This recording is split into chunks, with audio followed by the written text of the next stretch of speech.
She's just signed a massive international book deal. But this success story comes with a twist, because while she writes romance by night, by day she works at the local supermarket. At this small town supermarket, it's business as usual, except for one thing. The best-selling books on the shelves are written by the woman behind the counter. Thanks, thank you. See you later. When she clocks off from work, Rachael Johns is a passionate romance novelist. She already has 3 bestsellers in Australia, and now the mum of 3 has just signed a 5-book deal with international publisher Harlequin Enterprises in the US. It's a long way from Goomalling in WA, where Rachael lives with her family, a town of just 500 people. I'm inspired by living in a small community. I think people are fascinating. I people watch a lot. I eavesdrop on conversations, and I particularly like small communities because everybody knows everybody. They're very supportive in times of crisis, but also, you know, it can be a bad thing.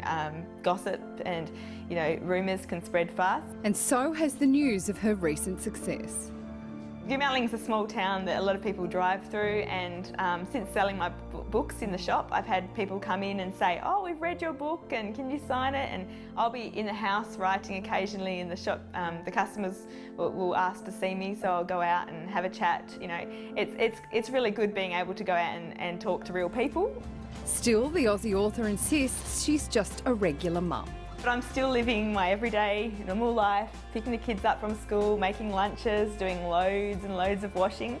So yeah, it's kind of surreal because life goes on normally, but I'm, you know, living the dream at the same time.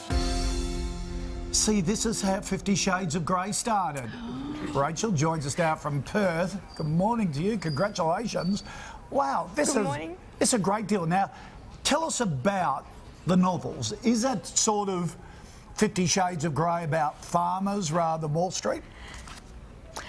They're probably not quite as saucy as 50 Shades of Grey, right. But you know, I do have a few scenes in there, and it's a hot romance usually. So, yeah, the people want to know where my heroes come from, and unfortunately, they're all up in my head, not real life necessarily. There's not a little bit. Well, not a little bit based on your husband or some other cowboy around town.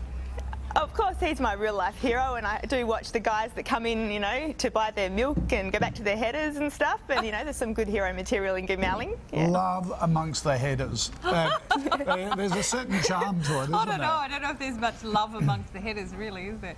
Now, tell us about the moment that you were offered this massive deal, this American deal.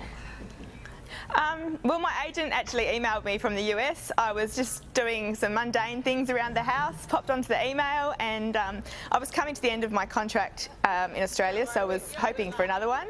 And she said, "They've offered you a 5-book contract," and I almost fell off my chair. Yeah, it was great. Hang on.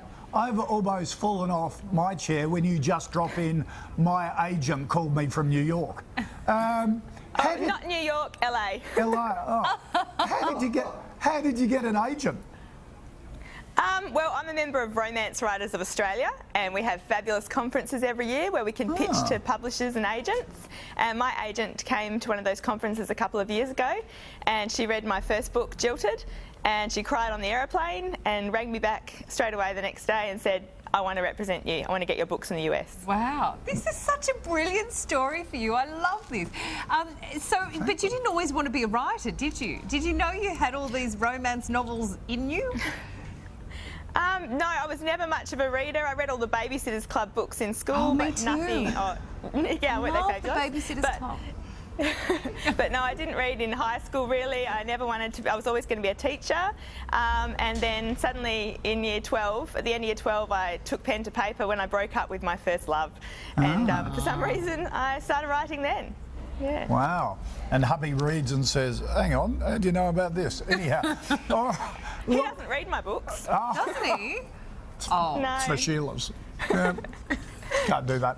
All right. Congratulations. Well done. Yeah, brilliant.